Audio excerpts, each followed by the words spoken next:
So this time we're going to consider the fractional index m over n, and we're going to look at 4 to the power of 3 over 2.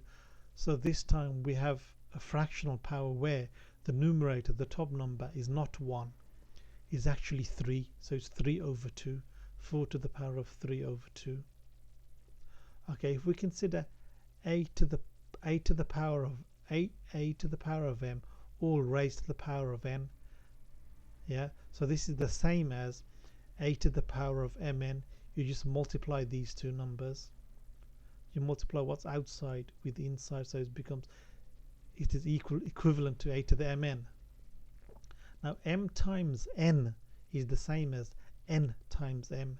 You can interchange them, so then we can say that a to the n is raised to the power of m.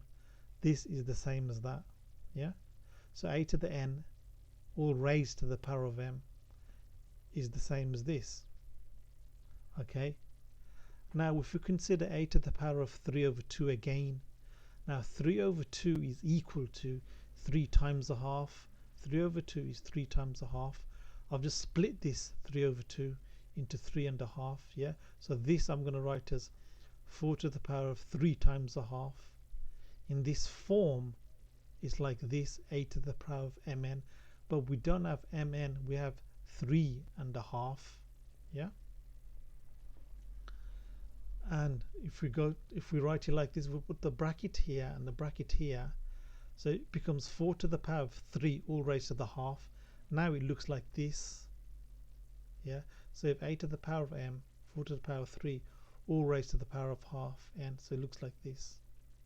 So this can also be written like this, so we can bring the half in and take the 3 out. We've done that here, the halves in and 3 out. In this form it looks like this, a to the n all raised to the m, so it's 4 to the half all raised to the 3.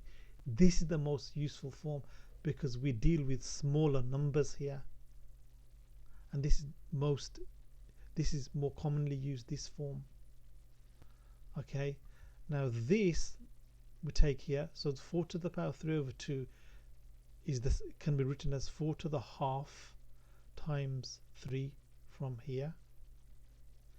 Now we know that 4 to the power of half means the square root of 4. The square root of 4 is 2. The square root of 4 is the number which we have to multiply twice to get 4. That is 2, yeah. The square root, so all this is raised to the power 3. So the square root of 4 is 2 and it's raised to the power 3. And 2 cubed is 2 times 2, which is 4 times 2 is 8, so it's 8. Now we've got a new index law. a to the power of m over n is the same as the nth root of a all raised to the power of m. So the a to the power of m over n is the same as the nth root of a all raised to the power of m. This is the most useful form. Also you can write it like this, and this is a, so a to the m over n is also a to the power of m to the nth root.